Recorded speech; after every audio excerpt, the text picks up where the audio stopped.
ಮೇಲೆ ಏನಾಗ್ಯದ ಕ್ರಮ ತೋರ್ಕೇನಪ್ಪ ಅಂದ್ರೆ ಕಂಪ್ಲೇಂಟ್ ಕೊಡ್ರಿ. ನೀವು ಬಿಡಿಸಿ ಏನಪ್ಪ ಜಾತಿ ಜಗಳ ಧರ್ಮ ಜಗಳ ಹತ್ತಕ್ಕಂಥ ಕೆಲಸ ಮಾಡಬೇಡ. ವಿಷ್ಣು ಕೇಳು, ನಾನು ಬಿಜೆಪಿ ಕಾರ್ಯಕರ್ತರ ಇದ್ದೀನಿ, ನಾನು ಬೇರೆದವಲ್ಲ.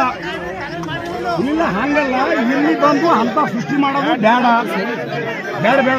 ಎಷ್ಟು ಮಣಿಕಂಡ್ರೆ ಆಟೋಡೋರೆ ಬೇಡ. ನೀವು ಯಾವ ರೀತಿ ಬಂದ್ರಿ ಹೋರಿ, ಹೋಗಲ್ಲಪ್ಪ ಅಂದ್ರೆ ಸಮಸ್ಯೆ ಕ್ರಿಯೇಟ್ ಆಗ್ತದ. ದಯವಿಟ್ಟು ಕೇಳ್ರಿ, ಎಷ್ಟು ಎಲ್ಲಿ ಕೇಳ್ರಿ. ಯಾಕೆ ಪೊಲೀಸ್ ಸ್ಟೇಷನ್ ಇಲ್ಲ ನಿಮ್ಗೆ? ಇಲ್ಲ ಪೊಲೀಸ್ ಸ್ಟೇಷನ್ ಇಲ್ಲ, ಆರ್ಬಿದ ಜಗಳ ತೆಗಿತಿ. ಪೊಲೀಸ್ ಸ್ಟೇಷನ್ಗೆ ಹೋಗು, ಪೊಲೀಸ್ ಸ್ಟೇಷನ್ಗೆ ಹೋಗು. ಸ್ವಲ್ಪ ಸರಿ ಸರ್, ಪ್ಲೀಸ್ ಸರ್, ಸ್ವಲ್ಪ ಸರಿ. ನಾವು ಸ್ವಲ್ಪ ವಿಡಿಯೋ ಮಾಡ್ತೀವಿ ಸರ್. ಮಾಡಿ ಸರ್, ನೀವು ಮಾಡಿ. ಏನು ನೋಡ್ತೀವಿ ವಿಡಿಯೋ ಮಾತ್ರ. ಯಾರು ನಂಬೋರಿದ್ರು ಅವ್ರು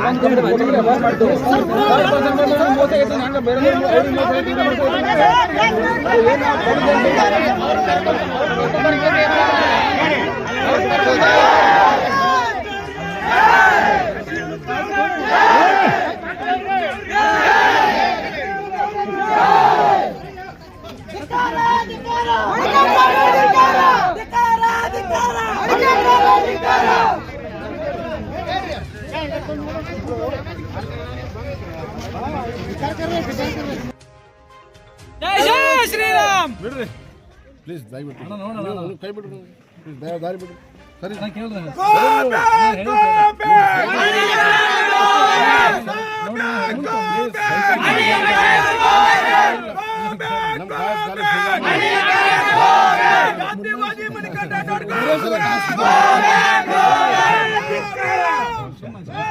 ಆಗ ಬೇಕಾದಾಗ್ಲಿ ರೀ, ನಾವೆಲ್ಲ ಎಲ್ಲದಾಗ ರೆಡಿ ಆಗಿ ಬಂದೀವಿ.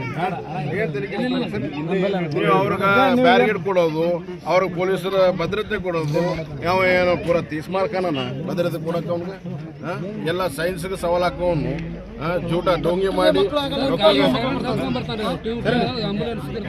ಆ ಗಾಡಿ ಸೈಲೆನ್ಸರ್ ಹಚ್ಕೊಂಡ್ ಬರ್ತಾನೆ. ನೋಡ್ರಿ, 3 ಜನರಿಗೆ ಪ್ರಾಬ್ಲಮ್ ಅದ.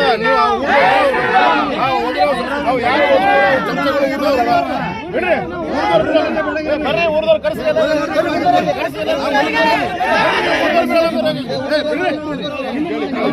ಯಾವ ನಾಲ್ಕು ಮುಳ್ಳಗಳನ್ನು ಕೊಟ್ಟು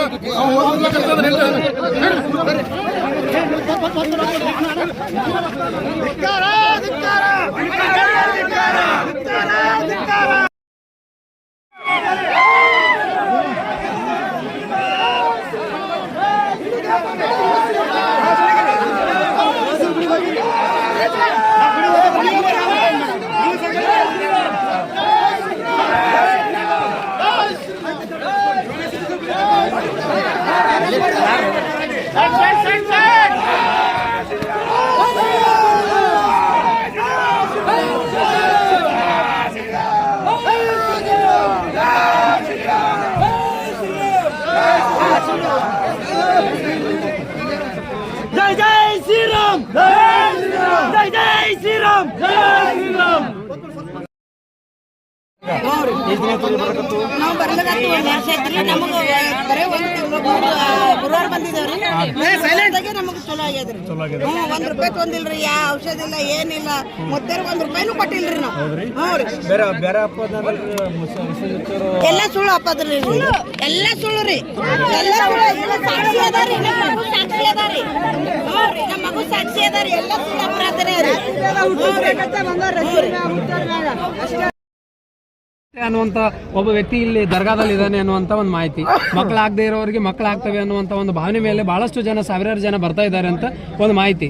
ಈ ಮೇರೆಗೆ ಮಣಿಕಂಠ ರಾಠೋಡ್ ಅವರು ಈಗಾಗಲೇ ಒಂದು ಕಂಪ್ಲೇಂಟ್ ನಲೋಗಿಯಲ್ಲಿ ಒಂದು ಕಂಪ್ಲೇಂಟ್ ಅನ್ನು ಕೂಡ ರೈಸ್ ಮಾಡಿದ್ರು. ಸೊ ಇವತ್ತು ಅಮಾವಾಸ್ಯೆ ದಿವಸ ಎಲ್ಲಾ ಜನರು ಬಂದಾಗ ತಾವು ಕೂಡ ಬಂದಿದ್ದೀರಿ. ಏನು ವಿಷಯ? ಇವತ್ತು ಏನಿವ ಡೋಂಗಿ ರಶೀದ್ ಮುತ್ಯ ಏನ್ ಮಾಡಕತ್ತಾನಪ್ಪ ಅಂತಂದ್ರೆ, ಈ ನಮ್ಮ ಹಿಂದೂ ಹೆಣ್ಣು ಮಕ್ಕಳ ಬಳಿ ಹೋದಾಗ ಲವ್ ಜಿಯಾದ್ ಮಾಡೋಂಥ ಕೆಲಸ ಈ ರಶೀದ್ ಮುತ್ಯ ಮಾಡಕತ್ತಾನ. ಇದೇ 8 ದಿನದ ಇದೇ ನಮ್ಮ ಮಣಿಕಂಠ ರಾಠೋಡ್ ಅಣ್ಣವರು ನೆಲೋಗಿ ಪೊಲೀಸ್ ಸ್ಟೇಷನ್ ಅಲ್ಲಿ ಕಂಪ್ಲೇಂಟ್ ಕೊಡ್ತಾರೆ. ಏನಂತ ಕಂಪ್ಲೇಂಟ್ ಕೊಡ್ತಾರಪ್ಪ ಅಂತಂದ್ರೆ ಒಂದು ಹೆಣ್ಮಗಳು ಮಣಿಕಂಠಣ್ಣ ಫೋನ್ ಹಚ್ಚಿ ಅಣ್ಣ ಈ ಡೊಂಗಿ ರಶೀದ್ ಮುತ್ತೆ ಮೇಲೆ ಹೋಗಿದ್ದೆ, ಹೋದಾಗ ಒಂದು ಔಷಧ ಕೊಟ್ಟಿದ್ದ ಹತ್ತು ತೊಗೊಂಡು ಹೊಟ್ಟೆ ಉರುಪಿಡ್ತು, ನನಗೆ ಬಿದ್ದು ಒದ್ದಾಡಂಗೆ ಸಾಯಂಗಾಗಿತ್ತು ಅಣ್ಣ ಅಂತ ಹೇಳ್ತಾನೆ. ಅದು ತೊಗೊಂಡು ಅಣ್ಣ ಹೋಗಿ ನೆಲಗಟ್ಟೆ ಸಂಘ ಕಂಪ್ಲೇಂಟ್ ಕೊಟ್ಟರು. ಇಲ್ಲಿವರೆಗೂ ಕೂಡ ಈ ಡೊಂಗಿ ರಶೀದ್ ಮುತ್ತೆ ಮೇಲೆ ಯಾವುದು FIR ಆಗಿಲ್ಲ. ಇದು ನಮಗೆ ದುಃಖದ ಸಂಗತಿ. ಯಾಕೆ FIR ಆಗಿಲ್ಲಪ್ಪ ಅಂತಂದ್ರೆ ಇಂಥ ಡೊಂಗಿ ರಶೀದ್ ಮುತ್ತೆ ಏನ್ ಮಾಡತ್ತಾರಪ್ಪ ಅಂತಂದ್ರೆ ನಮ್ಮ ಹಿಂದೂಗಳು ಅಮಾಯಕ ಹಿಂದೂಗಳು ಇವ್ರ ಹತ್ರ ಹೋದಾಗ ಈ ಒಂದು ಔಷಧಕ್ಕೆ 5,000 ಕೊಡು 6,000 ಕೊಡು ಅಂತ ತಗೊಂಡು ಇವ್ರು ಏನ್ ಮಾಡಕತ್ತಾರಪ್ಪ ಅಂದ್ರೆ ಇಂಥವ್ರಿಗೆ ದುಡ್ಡು ಕೊಡಕತ್ತಾಗ ಮಾತ್ರ ಇಂಥವ್ರು ಅವ್ರ ರಕ್ಷಣೆ ನಿಂದಿರಕತ್ತಾರ ಹೊರತಾಗಿ ನಮ್ಮ ರಕ್ಷಣೆ ನಿಂದಿರಲಾಗ್ಯಾರ. ಈಗ ಪೊಲೀಸ್ನವರು ಈ ರೀತಿಯ ಘಟನೆಗಳಿಗೆ ಕಡಿವಾಣ ಹಾಕುವುದನ್ನು ಬಿಟ್ಟು ಅವರೇ ಪ್ರೊಟೆಕ್ಷನ್ ಮಾಡ್ತಾ ಇದ್ದಾರೆ. ಇದರಿಂದ ಕಾನೂನು ಉಲ್ಲಂಘನೆ ಮಾಡ್ತಾ ಇದ್ದಾರೋ ಕಾನೂನನ್ನ ಪರಿಪಾಲನೆ ಮಾಡ್ತಾ ಇದ್ದಾರೋ ಅಂತ ತಮ್ಮ ಭಾವನೆ. ಇವತ್ತು ನಾವು ಈ ಕಲಬುರಗಿ ಜಿಲ್ಲಾ ಪೊಲೀಸರಿಗೆ ತಮಗೆಲ್ಲರಿಗೂ ಗೊತ್ತಿದೆ, ಈ ಕಾಂಗ್ರೆಸ್ ಸರ್ಕಾರ ಬಂದ್ಮೇಲೆ ಕಾನೂನು ಸುವ್ಯವಸ್ಥೆ ಎಷ್ಟು ಹಾಳಾಗಿದೆ ಅಂತೇಳಿ. ಯಾಕೆ ಈ ಮಾತು ಹೇಳ್ತೀರಪ್ಪ ಅಂದ್ರೆ ಇಲ್ಲಿ ಯಾರಿಗೂ ಹಿಂದೂಗಳಿಗೆ ರಕ್ಷಣೆ ಇಲ್ಲ ಹೊರತಾಗಿ ಈ ಸರ್ಕಾರ ಮುಸಲ್ಮಾನಿಗೆ ರಕ್ಷಣೆ ಕೊಡೋ ಕೆಲಸ ಅಂತ ಮಾಡ್ತಾ ಇದೆ. ಇವತ್ತು ಕೂಡ ಇವತ್ತು ಏನಾಗಿದೆ ಅಂದ್ರೆ ಇವತ್ತು ಈ ಮುಲ್ಲಾಗೆ ರಕ್ಷಣೆ ಕೊಟ್ಟಿದ್ದಾರೆ ಹೊರತಾಗಿ ನಮಗೆ ರಕ್ಷಣೆ ಕೊಟ್ಟಿಲ್ಲ ಅಂತೇಳಿ ಇವತ್ತು ನಾನು ನೇರವಾಗಿ ಹೇಳಕ್ಕೆ ಇಷ್ಟಪಡ್ತೀನಿ. ನಾವು ನಾರಾಯಣಪುರಕ್ಕೆ ಬಂದಿದ್ದು ಟ್ರೇಲರ್ ಅಷ್ಟೇ, ಮುಂದೆ ಪಿಕ್ಚರ್ ಅದ. ಯಾಕದಪ್ಪ ಅಂತಂದ್ರೆ ಇವತ್ತು ನಾವು ಮಣಿಕಂಠನ್ ನೇತೃತ್ವದ ಬಂದೀವಿ, ಮುಂದೆ ಒಂದು ಕರೆ ಕೊಡ್ತೀವಿ, ನಾರಾಯಣಪುರ ನಿಂತ ರಶೀದ್ ಮುತ್ತೆ ಹಟಾವ, ನಾರಾಯಣಪುರ ಬಚಾವ್ ಅಂತೇಳಿ ನಾವು ಮುಂದಿನ ಕರೆ ಕೊಡ್ತೀವಿ ಅಂತ